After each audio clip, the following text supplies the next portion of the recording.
All right, it's still Saturday, February 7th. It's about almost 6 o'clock in the evening. I figured I would just do all the songs right now since I've been talking all day and I have kind of a idea of where this album is going now. The story's already over. Excuse me. The story of Willie the Vegan's already done with. Right now, I'm just wrapping up the music. And this is a very, very meditative song, very mellow and peaceful ending. It's kind of the opposite of Dark Side of the Moon, where they end it with that really crazy epic ending of all that you love and all that you love and all you. I don't know the words. Is that sacrilegious? I don't know the words to Eclipse, the last song on Dark Side of the Moon. I forget the words to that. Well, let's go to Google for some help. Eclipse. I think it's called Eclipse, isn't it? Yeah, so the ending is such an epic thing. All that you touch, all that you see, all that you taste, all you feel, all that you love, and all that you hate, all you distrust, all you save, and all that you give, and all that you deal, and all that you buy, beg, borrow, or steal. Yeah, it goes on for a little bit longer, but it's such a great ending to an album. And it's very cathartic or very epic. I can't say it better than epic. It's like a crescendo or something. It just leaves you with a hopeful feeling because Dark Side of the Moon can get kind of emotional. It takes you to different regions of your consciousness and your emotions. And I just spoke about emotions. They might not even be real, but the Dark Side of the Moon, any good piece of art will make you feel things, whether you think your emotions are real or not. I was just talking about Rothko. I don't know if I'll ever understand his paintings. The Rothko guy, he just paints squares with different colors, and he did more than that, I'm sure. But his most famous works that are worth like millions and millions, tens of millions, basically just red squares and stuff. And I don't think I'll ever understand it. Some people will look at it and they get this deep, deep trance and they feel these emotions. Like, I don't know, everyone can look at a piece of art and think something differently, of course. Some people will love it, some people will hate it. It's just how it is. But I don't think for me personally, maybe if I saw it in person, maybe that should be on my bucket list to go to New York City and see Rothko in person. I think some of them are in MoMA, maybe. Maybe that's on my bucket list now, or if I can find it somewhere else. But the pictures I've seen online, and I really don't understand it, why they're so valuable or whatever. Maybe it's the philosophy of his art. I don't know, but that's kind of where I'm going with this. This song is the complete opposite of how Pink Floyd ended Dark Side of the Moon. I'm not comparing this album to that. I'm just saying I went for a very, very mellow ending to just kind of simulate that open-ended question of where does humanity go from here? And to accomplish that, I figured it was cool to just put people in a relaxed state of mind and body and just kind of ponder all the things that I'm talking about now. Like, how cool is that though? If I'm doing this stuff on Substack, which nobody listens to as far as I know. Nobody's ever given me really a lot of feedback. Maybe a few people left comments, but I don't get a lot of feedback from people about what they like, what they don't like. I would love that. Excuse me. I would love to have people tell me what's interesting, what's kind of cliche, what they hope these albums can become. Even people who have ideas about what could expand on these topics, like just have conversations with people like that. I think that's the cool part about art. Like, I went I used to go to movies by myself because I'd rather go to see a movie by myself, to be honest. I used to go to concerts by myself. Like, that was just how I did things because it was just easier, and I don't know, I was just a lone wolf like that. I would drive to North Carolina from New Jersey or other places, usually North Carolina, I think. And I would just go see Gillian Welch or Sarah Jarosz or who else? Usually Gillian Welch, I think. Dave Rawlings Machine. That was my like yearly pilgrimage. I would travel, rent a car, and take a couple days from work and just go see Gillian Welch and David Rawlings. That was like my musical pilgrimage that I look forward to every year. But I haven't done it since 2018, almost 10 years ago. But I did that stuff because, yeah, music, it's such a, it's almost like a community, like a church, I guess. I feel connected to musicians like that. It's almost like a community or a spiritual thing, like especially musicians like that. Speaking of quiet music, if you ever see Gillian Welch or Dave Rawlings in concert when it's just them two, or just Gillian by herself, like yeah, they're very quiet acoustic stuff. I saw her once in a little club, and the people at the bar were talking too loud, so she told them to like shut the f up. And it was like the coolest thing I've ever seen at a concert. Yeah, everybody in the crowd was like cheering. But yeah, they're very quiet. They create this atmosphere that's just so addicting. That's why I would go see them every year. At least 5 times I would travel out of my way to go see them. And yeah, either the farthest I went was probably South Carolina to like Charleston. But I followed them. If I could, I would just follow them around throughout their entire tour like a fish head. But yeah, that's not really something I could afford or do on my own. But it's a cool concert. Just go see them. I don't know if they're on tour right now, but I think I spoke about that before. Just the power of live music. It's so cool. All right, I'm not really talking about this song yet, am I? The last song is called Demon Slayer. I was supposed to read this. It's like maybe the most popular anime thing right now, or the last few years. There's my two nieces. They were the ones that kind of got into this for Christmas. They wanted all this, the puzzles and the action figure of one of the characters.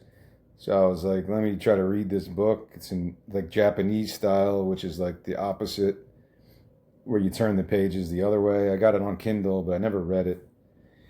And when I was outlining this album, I was like, I'm going to end this album with a song called Demon Slayer, because I just think it's a cool ending to this, whether you believe in that spiritual realm or not, or you think it's just all nonsense or some other witchy stuff, voodoo stuff, whatever you believe in your culture. It doesn't matter.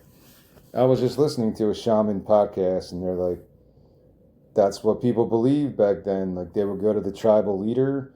I have a stomach ache, or my head is constantly pounding, and the shaman would try to cast out a spirit. Like, that's what they thought it was. I'm not judging it. People probably still do that stuff. Catholic Church still has like official exorcism. They actually have people like that. So yeah, it's not that foreign of a topic like that.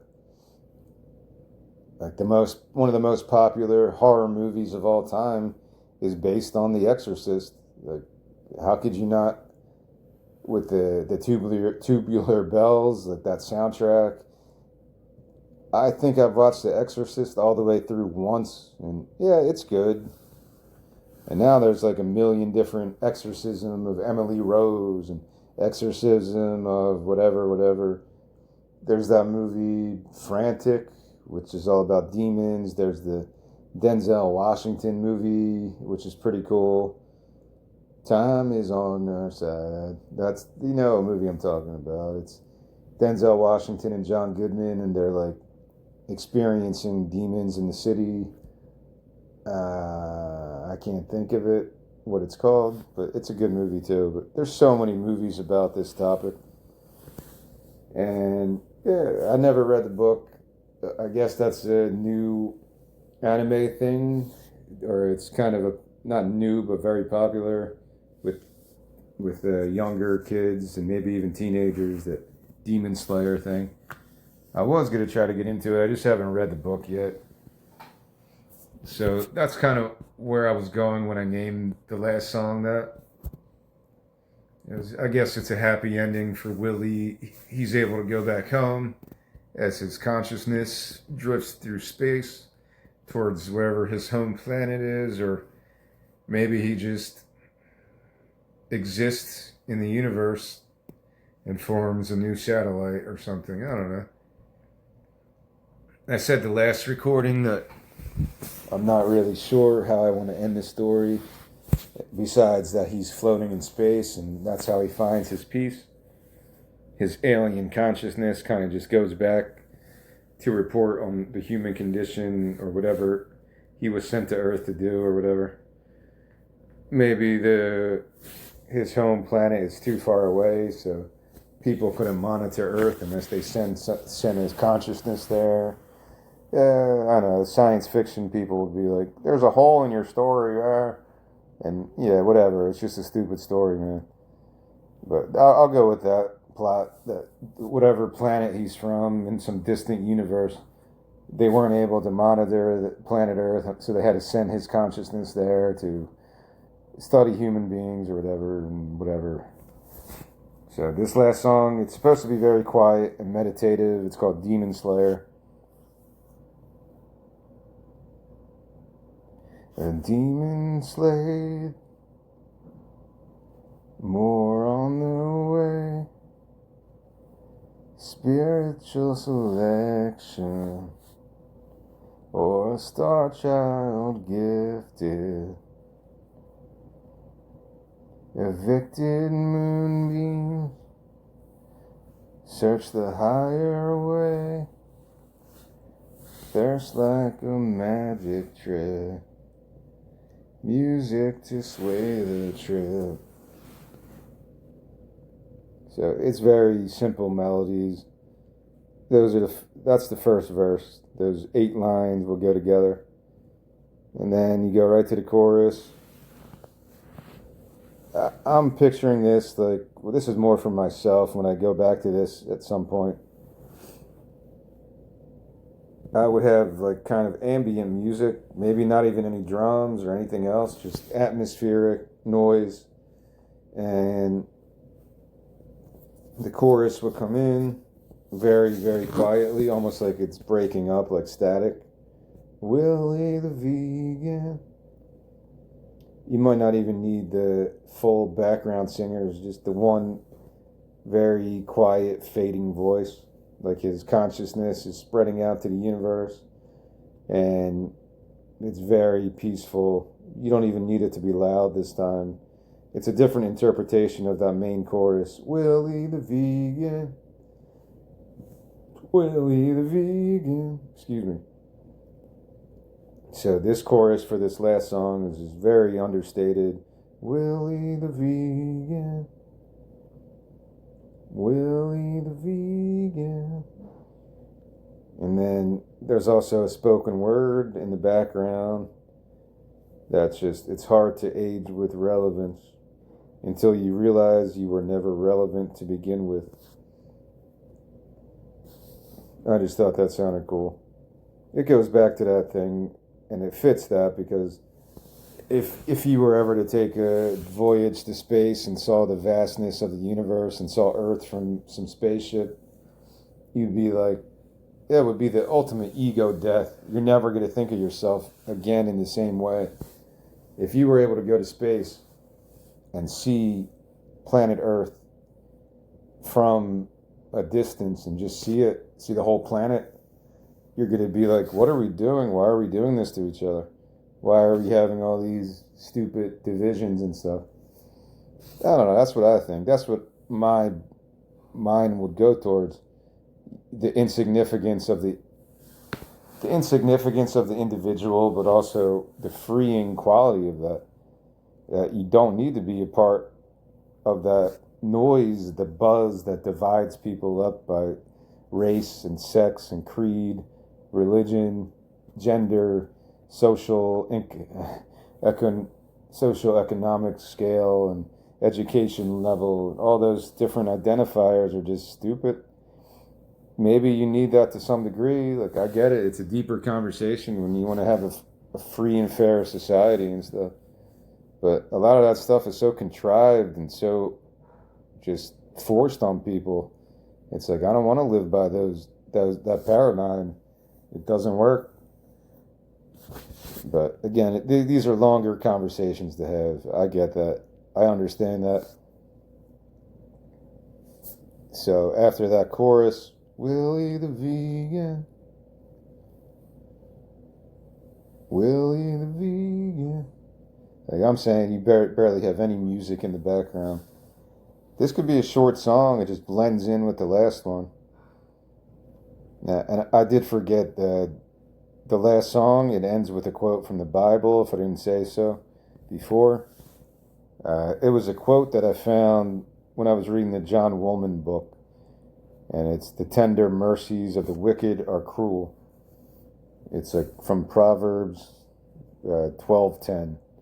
The tender mercies of the wicked are cruel. I just thought that sounded cool.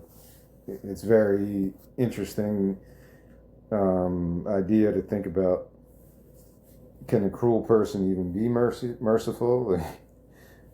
The tender mercies of the wicked are cruel. It's just, I don't know. It made me pause and really think about that statement. And I still don't really know what to think of it.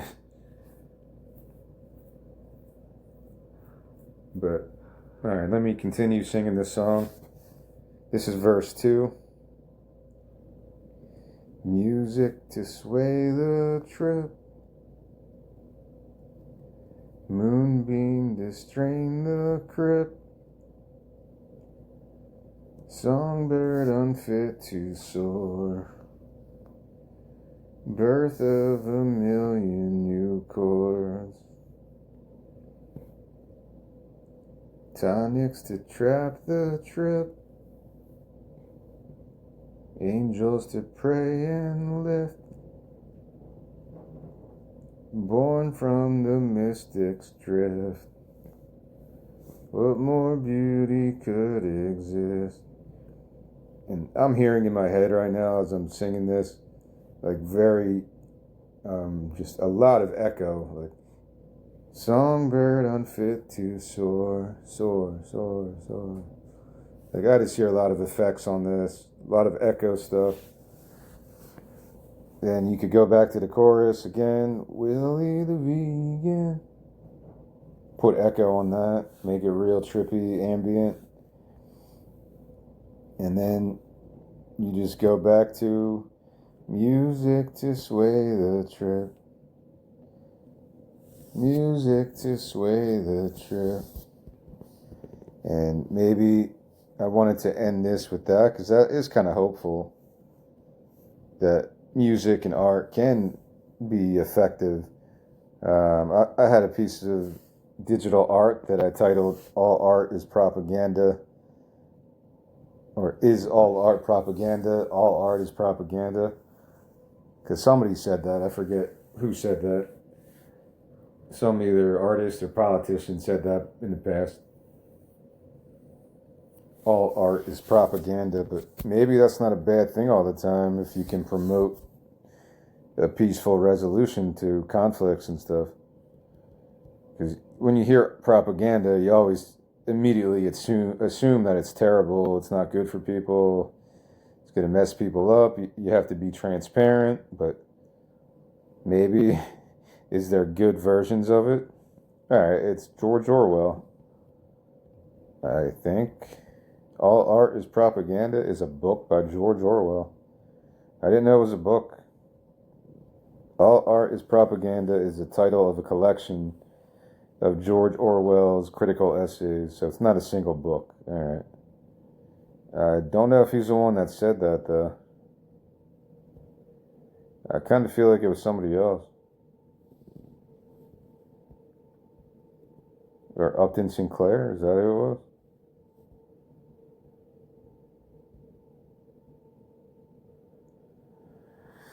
Again, I'm going from might have been Upton Sinclair. All art is propaganda, attributed to Upton Sinclair, as well as W.E. Du Bois and George Orwell. So there's a lot of people who probably spread that throughout the years. So yeah, it's interesting. I always like that quote. And now I'm thinking, because yeah, automatically you think propaganda must have something to do with a war, when there's a war or some kind of conflict. You want to get the information that you want to have out there. So it's like, you always view it in those terms, but maybe everything's propaganda. Everything's propaganda. So it's like, it's just an issue of dissemination of that stuff. But yeah, I think I'm about out of breath to keep talking about this stuff.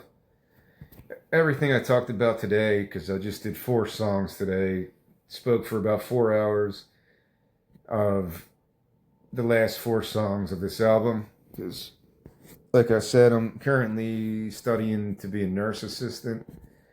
So I want to get this stuff out of the way so I don't have this as a distraction. And I can just finish it up right now today. Since I didn't go anywhere today, I didn't go to the library or anything. And I don't know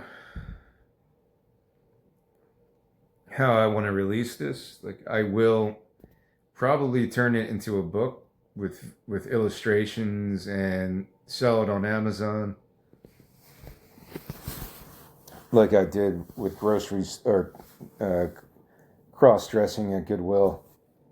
Most likely over the next few weeks I'll try to put some pictures together and form a book with some kind of narrative that makes sense. What everything I spoke about in these 10 recordings about the story of this album, Willie the Vegan's story and his journey to outer space, where he started from, really. Because we're all stardust anyway, right? Like, to get real hippie with it. Anyway, the narrator comes back in on this track to give a kind of ending storyline to this. The narrator comes in. We are drifting towards the end of Willie's story now, as he evaporates to sprinkle the virtual expanse with more of that pure old-fashioned peace and love. Anything you say from this point forward can and will be used against you, whether at work or at play. But if you muzzle yourself, you've probably already lost the plot anyway.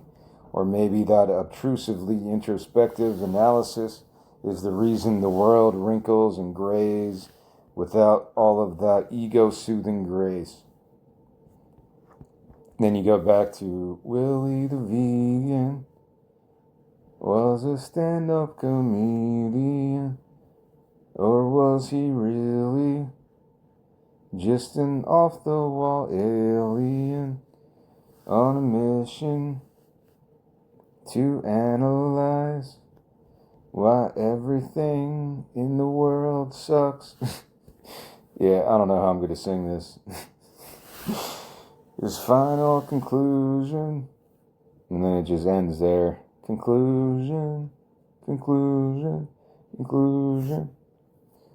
So yeah, I'll have to work on that, because I don't know how to sing that part. Willie the Vegan was a stand-up comedian, or was he really just an off-the-wall alien on a mission to analyze why everything in the world sucks?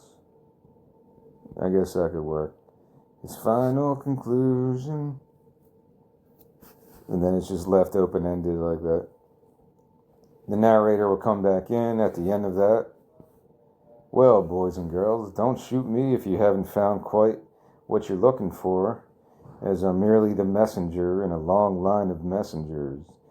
Go disseminate that information overload for yourself. Does that make sense? Go disseminate that. Yeah, like, that's what disseminate means, right? Like, analyze. I don't know, it didn't sound right to me for some reason. Is that what disseminate means? Nah, that's more spreading. It doesn't mean like. I thought disseminate mean like analyze something. Go. I got to think of a different word. Dissect? Maybe I was thinking of dissect. Yeah, I just use dissect. Go dissect. Go dissect. That sounds better anyway. Well, boys and girls, don't shoot me if you haven't. Yeah, I gotta change that too. If you haven't quite found what you're looking for yet. If you haven't quite found. That sounds better for some reason. Well, boys and girls, don't shoot me if you haven't quite found what you're looking for, as I'm merely the messenger in a long line of messengers. Go dissect that information overload for yourself if you'd like to expand on this prophetic thought experiment any further, as the eternal task of interpreting all of life's buzz is for you and your imaginary board of spiritual trustees to scrutinize, skim, or turn a blind eye. For that day comes for one and all when a decision must be made as to what path to seed, if anyone can really grasp the reins of this chemtrail dream. So choose wisely, as we're likely on this riotous rock for just a few meaningful spins, like a record with worn-out grooves. But don't count the days or hours or years or grays or even those pride-filled scars, because your soul is ageless and your heart keeps beating wherever we all end up going when the lights go off. And in the background, as I'm reciting that whole thing, that's the ending narration. You would continue with the ambient music, maybe a voice in the background going, Willie the Vegan, to kind of set the mood a little bit more, I guess.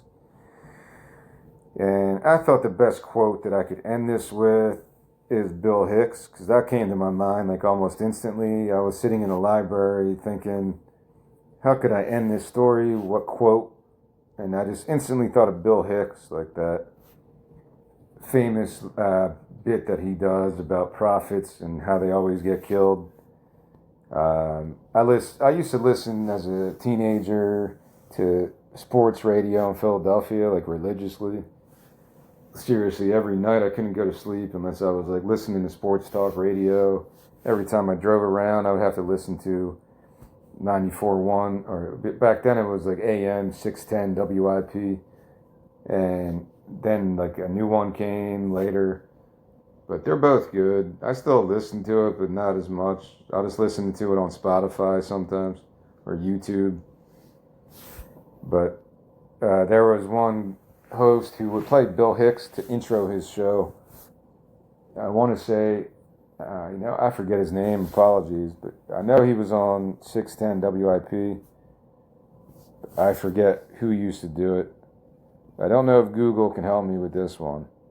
What sports host used Bill Hicks to intro his show? Because that's when I heard of Bill Hicks. I was real young. I never knew who Bill Hicks was until probably 15 or 16 in the 90s.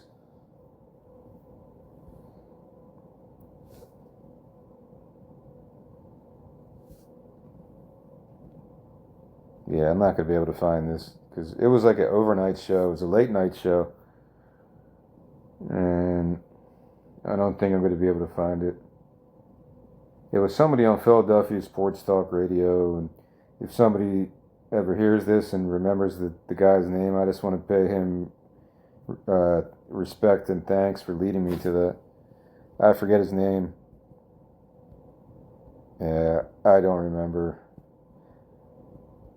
But, yeah, I'm not going to be able to find it, so I don't want to waste time looking for it.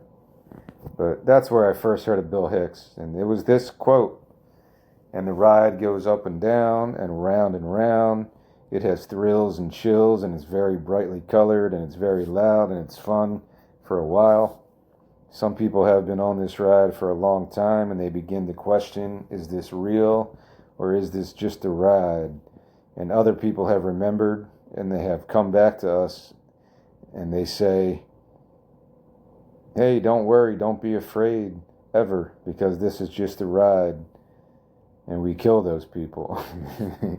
It's not really funny, but it's also very, very funny. It's very true that people who preach that message is like, whatever you want to talk about. It's kind of true about human nature throughout history. And other people have remembered and they come back to us. Yeah. But yeah, Bill Hicks is cool. I don't know a lot of his stuff, but everything I've ever heard from him, he's got a great delivery.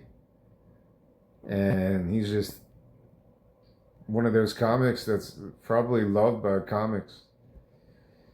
I don't know when exactly he died, maybe the early 90s.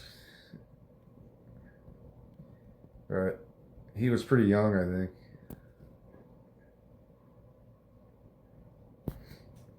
Yeah, he died almost, the end of February 1994. So he was pretty young. But maybe I'll have to get back into his stuff. Yeah, damn, he was only 32, man. That sucks. But yeah, I don't know enough about him.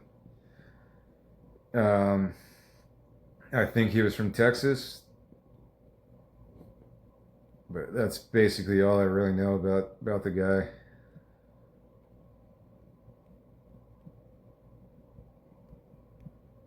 And he's a comic I have to check out more. Because I'm sure I would really like his stuff if I checked it out. Yeah, he's from Georgia. But he's associated with Houston, Texas, where his family settled when he was 7. So yeah, he was from Texas, kind of. He was part of the Texas Outlaw Comics. Yeah, I don't know any of this stuff. I'm going to have to, at some point, listen to some of his stuff, or maybe there's a book about him. But I figured it was a good quote. That's really the main thing I know from Bill Hicks. Maybe he's the one that talked about. Nah, he wasn't. That's somebody else. But whatever, yeah, I thought it was a good quote. It just talks about how, I like the part in the beginning where he's talking about life is just a ride and you got to go with the ups and downs like it's an amusement park ride. And some people start to question if this is real, is it just a ride? And then some people come back and say, hey, don't worry, this is just a ride, enjoy it. And then those people get killed. Like, yeah, it's a different way to look at human history, kind of, and the prophets and the. It kind of ties into this album because I talked about the prophets, false prophets. How do you know what a religion is? How do you differentiate a religion from a cult? All these questions, all these things. There's a very spiritual quest on this album, and it's not a personal one for me. At this point in my life, I'm just happy to be anything. Well, you know what I mean. Like, I don't officially call myself any religion, but I'm just open to all of it. I'm open to all of it, but it doesn't mean I'll like it all. There's certain things in every religion that I try to incorporate in my life, and lately, the last 2-3 weeks, I haven't been following the good stuff I was doing before. Saying the rosary for all people in the world and doing stuff like that. It's that cynical side of my ego that comes back and is like, why are you doing that? Don't do it. It's pointless. But I have to start doing it again. Whatever I was watching on YouTube yesterday, I had a brief advertisement cut in and say, the first thing you should do when you wake up before you talk to any person is talk to God or whatever. So yeah, I think there's a wisdom to that, and the way I do that is just to do the rosary, I guess. So I gotta start doing that again. I haven't done it in seriously like 2 weeks. I did it once. Sometimes if I'm standing around with nothing to do, like I went to the soup kitchen in Trenton on Thursday, and I'm just standing there giving out cereal boxes. So half the time I'm just standing there doing nothing. So I use that time to kind of say the rosary because I got nothing else to do really. And it is. It's kind of a meditation. It takes away like some of the bad thoughts that creep into your head. So it is helpful. What I was doing before, I would listen to it in the car. I would find something on Spotify. Spotify had some religious person saying the rosary, so you could just listen to it, and that helps too sometimes. But I haven't done it. I was doing it very very good consistently, like every day, and then I just stopped doing it for the last 2 weeks completely. And I could do it right now. Like I've been doing this all day, just trying to finish this album. So maybe I'll do it at the end of this because yeah, it's actually kind of interesting that now that I'm going through this album and finishing it up, there's definitely a religious point of view to this. Like maybe the most religiously centered or themed album I have. Just that search for enlightenment that goes throughout your life, the ups and downs with any religion or system you're in. Not even a religion, just politics, political parties, how they change and evolve over time, or any kind of group that you're a part of. Like, it's really interesting to see. And yeah, that's where the elder people are very helpful because they can talk about history and why these things happen. And other people that just know their history real well, I guess. But that's a part of it. This information overload is a big theme on this, and throughout a lot of my stuff. That yeah, I think it is healthy to just get away from it. Because what can you do to really change anything? You just got to get involved in other people's. You know what? I'm still not trying to curse, but lately I said a couple curses. I know it's stupid. It goes against my own principles that I don't care about language, but it's like the more you are involved in these discussions of politics and religion, you're opening yourself up to other people's BS and other people's manipulations and stuff. But that's the cynical side. You're also going to experience the good side of other people's culture, other people's beliefs, and that's what you should focus on. Because, I kept saying, stop dividing, stop focusing on narrow differences, whether that's religious, cultural, ethnic, whatever, geographical, political. There's so many narrow little slivers that, oh, wait, I gotta hate you because of this. You don't agree with this. We gotta hate each other. You're from this heritage. We gotta hate each other. I don't think people really think like that, but some people do at least. There's all these tribal allegiances that kind of get dangerous sometimes, but whatever, it is what it is, I guess. But yeah, as an individual, you should be looking for common ground with people because you can find that pretty easily if you really want to. Anyone, you can find common ground with anyone, man. Even like the worst, the person who completely is like considered your worst enemy, there'll be something in there. You'll be like, oh yeah, we're like the same person. But whatever. I think I'm done talking about this stuff. That's this album. My next step with this is just to create the art, create maybe 10 to 20 pictures and write a brief story. Because I wanted to end this album with basically an alien creature with a bunch of alien kids, and he's reading like this book to them. This whole thing has just been some alien reading a kid's book about Willie the Vegan to a group of alien kids and describing his experience with on planet Earth or whatever. So yeah, that's the final animation. and that teacher is like the narrator throughout this whole story, really.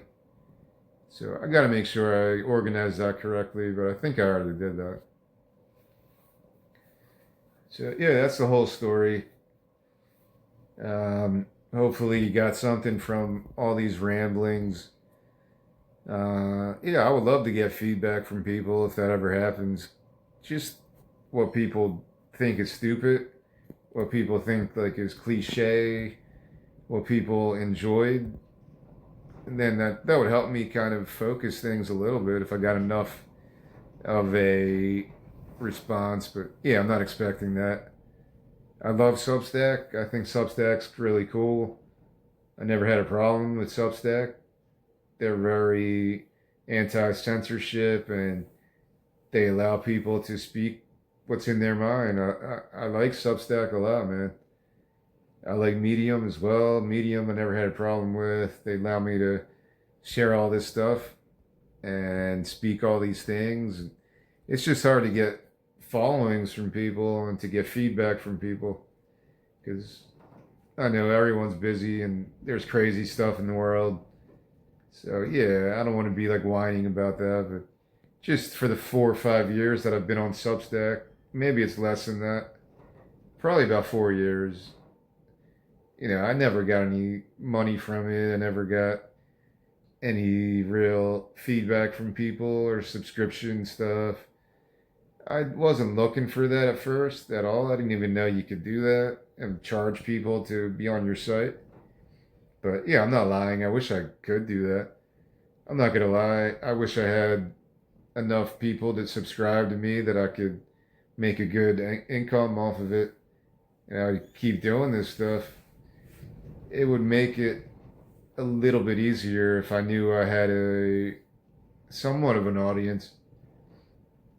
But yeah, that's very hard to do. I get that. It's hard to develop any kind of audience if nobody knows who you are. Like I said, I started this because of Kimbra. If you didn't go to Kimbra's Substack, it's really good. But that's how I found Substack through her page. And unless you're somebody famous like that, it is hard to gain a following because there's no name recognition to me. And yeah, it's tough. It's tough for any artist to begin like that. But I'm going to end it here. I've been talking for more than 4 hours today. It's probably needed because the last week I haven't really talked too much, I guess, about like stuff like this. Um, yeah, again, these are like little therapy sessions. They're ways to get some thoughts out that I don't even know I'm thinking until I say it out loud. None of these are scripted at all. There's no outline. There's no framework. I just speak exactly what's going on in my head, off the top of my head. And I was having that discussion before how I would love to make money as a voice actor, but it's very hard to be able to read a book and keep people's interest. I wanted to make an audiobook. This is off topic, but just describing just how much respect I have for voice actors because it is hard, man. I want to read my book, The Hypothetical Poet. I wanted to form it into an audiobook because I'm like, maybe that would create a somewhat of a bigger market for me or a buzz that people could just listen to the story instead of reading it. It's also hard because it's so many, half the book is song lyrics. So I have to just recite lyrics. I don't know if people like that or if they want to read the lyrics themselves. Anyway, I was going to try to do an audiobook for that one and maybe I could get into that as a voice actor. But it's so hard. It's like I have a problem with that. I can't read my own book in a believable, uncynical voice. It's very difficult. I can speak like this and feel like I'm organic and natural and free. I'm just speaking off the top of my head right now, and that's all I do on Substack anymore. But if I was going to read my book right now, I sound so fake. And I'm like, why is that the case? Because I wrote these words. It's all genuine, it's all true. But it's like I can't use an organic voice like this. It's really odd. So I got tons of respect for people who are voice actors and people who could do audiobooks and stuff like that. Amazon actually offers that service, but I haven't really got into it. You can also get artificial intelligence to read your book, some voice. And I thought about it because that would be easy, probably less expensive than a real person. But also, the stories I have in my lyric book are very personal. Somewhat, some of them are, and I don't want somebody else reading them. I want to read it myself. But I don't know. I would have to go to school or something to find out what's wrong with me, how I can become comfortable doing it. But I guess it comes with practice. Like 4 years ago, I would never have done this. 2 years ago, I tried to do stand-up comedy thing, which was terrible. It's still on my Substack.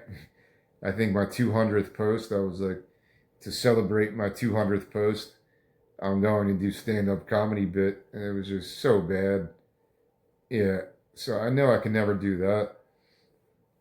Speaking of Bill Hicks and his great delivery, like, yeah, stand-up comedy, unless you go head first and have no fear and just do it and do it and do it and get booed off the stage and keep doing it and keep doing it, I don't think I could ever do it myself. Like maybe I have some clever topics, but I don't have good delivery. And delivery is the whole thing, man. You got to capture people's attention and have good timing. And yeah, I have none of those things. But yeah, practice and practice and practice and practice. Same thing with voice acting. I could probably get good at it if I really dedicated a year of my life to just practicing whenever I could.